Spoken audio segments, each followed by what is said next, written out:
You have spent years learning who you are. You can name your patterns, your wounds, your tendencies, and yet nothing has changed. At what point does knowing yourself become the last hiding place? Welcome to the Stoic Compass. I am Epictetus, and today I am joined by Carl Jung and LAOZI. Today we are examining, when does self-knowledge become an excuse to stop growing?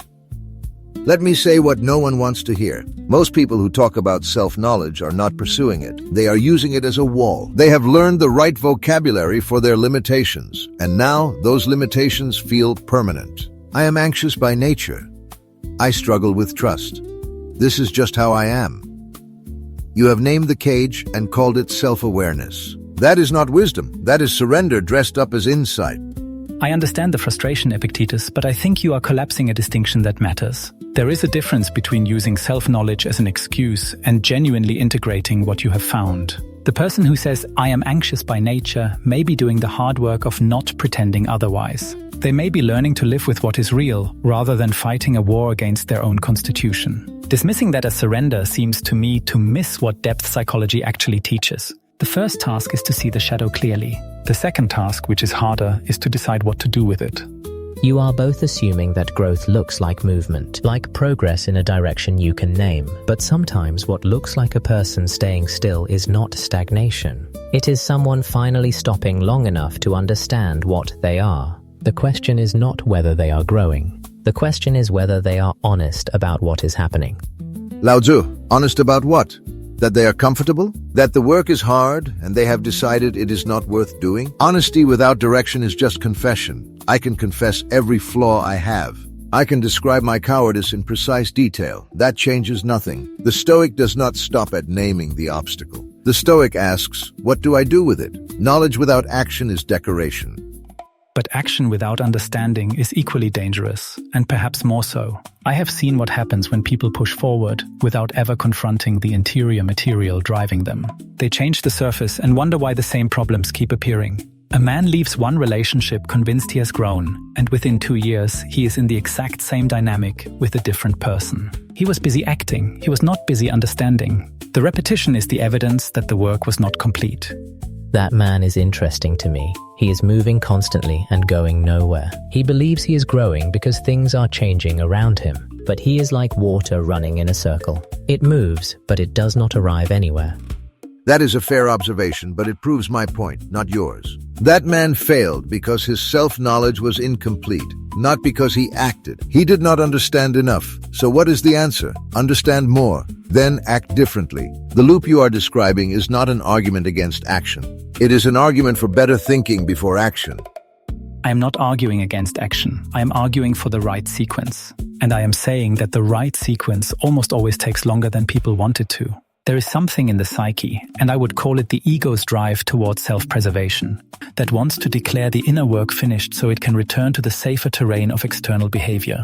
The person who says, "I know myself well enough now," is very often the person whose ego has decided it has seen enough and does not want to look further. The ego has a stake in what it finds. That is the problem. When you go looking for yourself with an ego that wants a particular answer, you will find that answer. The inquiry is already shaped by what it is afraid to discover. Then what? We distrust all self-knowledge because it might be contaminated?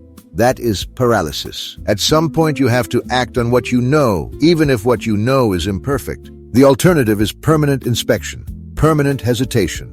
A man standing at the edge of his own life, analyzing the water temperature. Not paralysis, humility. There is a difference between a person who acts from what they have genuinely examined and a person who acts from what they have merely labeled. The problem I keep encountering, and I am speaking now from a clinical perspective rather than a philosophical one, is that people believe naming something is the same as knowing it. They read one book or spend 6 months in therapy, and they arrive at a diagnosis of themselves. Then they stop. They have a story. The story feels complete. What they have actually done is take a photograph of a moving river and decided the river is not moving anymore. Yes, and they show the photograph to everyone they meet and say, "This is me, this is what I am." Which is a kind of lie, even if they do not mean it to be. I agree that the photograph is a lie, but the solution is not to take more photographs. The solution is to accept that the river moves and then decide how to live alongside it. That decision requires action. It requires choosing daily to be something rather than just knowing something. You can watch the river forever and understand nothing about how to cross it. Crossing the river is not always the goal, EPICTETUS. Sometimes the river is telling you something about the direction you have been walking. Perhaps the goal is upstream and you have been trying to cross because you assumed movement in any direction is better than none. Or perhaps the river is not an obstacle at all. Perhaps the person standing at the edge has decided it is an obstacle because they need something to be in their way. The obstacle justifies the standing still, and the standing still is what they actually wanted. Now we are getting somewhere. You just described the exact trick I have been talking about. The person who uses self-knowledge as a shield does exactly that. They point at the complexity, at the depth of the work, at the river, at the upstream current, and they say, "See how difficult this is?" And the difficulty becomes the reason they do not move. They have made their self-awareness into a kind of prestige. The more complex their inner life, the more justified their inaction. That is a real phenomenon, I will grant you that. The person who becomes, in effect, a connoisseur of their own suffering, who has developed such an elaborate architecture of self-understanding that dismantling any part of it would feel like a loss of identity. But here is the distinction I want to press. There is also a person who is doing the genuine work and looks from the outside exactly the same. And your framework, EPICTETUS, has no way to tell them apart. Because your framework requires evidence of movement, but some growth has no visible form. A seed underground looks identical before it has done its work and after. You cannot tell by looking whether anything has happened. I can tell by results. A seed eventually breaks through. Eventually something shows. If nothing ever shows, I am not going to give infinite credit to underground work that never produces anything. That is charity extended to avoidance. And what is your timeline exactly? When does legitimate inner work become, by your definition, inexcusable delay? You are proposing a standard, but you have not named it. Who decides when a person has understood enough and must now act? The person decides. That is the whole point. No one else can make the decision. But the decision must be made. That is what I am insisting on. Not a specific date, not a specific pace, but the decision. You cannot live indefinitely in the inquiry. At some point you have to declare, "I know enough to take the next step." And then you take it. That declaration is itself a kind of violence against the process. You cannot force the moment of readiness any more than you can force the moment of understanding. Both of you are in a hurry. One of you wants people to act. One of you wants people to understand. But hurry is the problem in either direction. I am not asking for hurry, I am asking for honesty. There is a difference between a person who is genuinely not ready and a person who has decided they will never be ready and has built a philosophy around that decision. Yes, and the trouble is that the person who has built a philosophy around permanent unreadiness often cannot see that is what they have done. The self-deception is not cynical, it is sincere. That is what makes it so difficult to interrupt. They believe the story completely. That is true, but the story has a texture. If you pay close enough attention, you can feel when the self-knowledge is being used as shelter rather than as a lamp. The lamp illuminates the next step. The shelter keeps the rain out. You can tell the difference if you are willing to look. And that is the question, isn't it? Whether you are willing to look, not at yourself in some abstract sense, but at whether what you are calling growth is actually growth or whether it is very elegant standing still. I would say it slightly differently. The question is whether the self-knowledge is metabolized or merely collected. You can accumulate a great deal of understanding and remain entirely unchanged by it. The transformation requires that the knowledge pass through you, alter you in some way, change what you actually do or how you actually see. If it has not changed anything, then yes, it has become a collection. And a collection is not wisdom, it is a museum. A museum of yourself. I think that is exactly right. Full of things that no longer move, held behind glass with careful labels. And the person giving tours to anyone who will listen. I have met this person. They are fascinating to talk to. Their interior life is richly described. Their limitations are exquisitely named. And they have been exactly the same person for 15 years.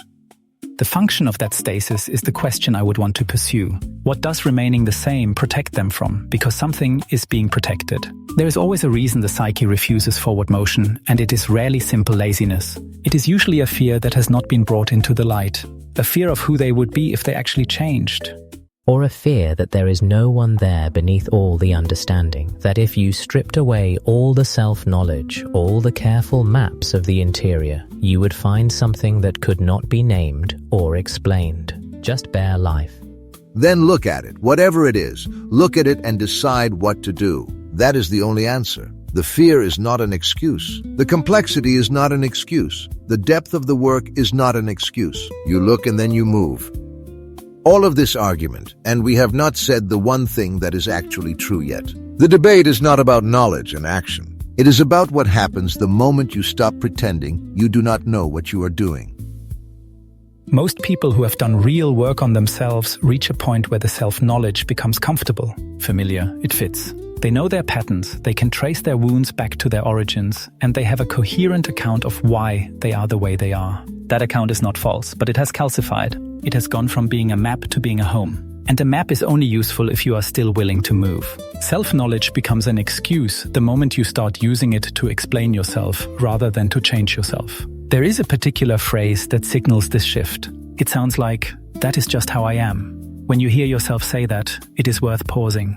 Not to criticize yourself, but to ask one honest question. Is this something I have genuinely accepted, or is it something I have decided I do not want to face? The difference matters. Genuine acceptance is active. It means you have looked at something clearly and decided how to live with it. Surrender disguised as acceptance is static. It means you have named the thing and stopped there, because stopping feels safer than continuing. The understanding was never supposed to be the destination. It was supposed to be the fuel. Today, try this. Identify one thing you say about yourself that you have stopped questioning.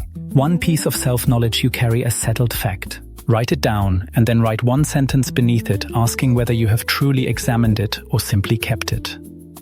You came here with a story about yourself. You will leave with the same story or a different one. That is entirely up to you. The knowledge you have gathered is not the problem. What you do with it, starting now, is the only question worth asking. Do not let the map become the territory. The territory is still out there, unchanged, waiting for someone willing to move.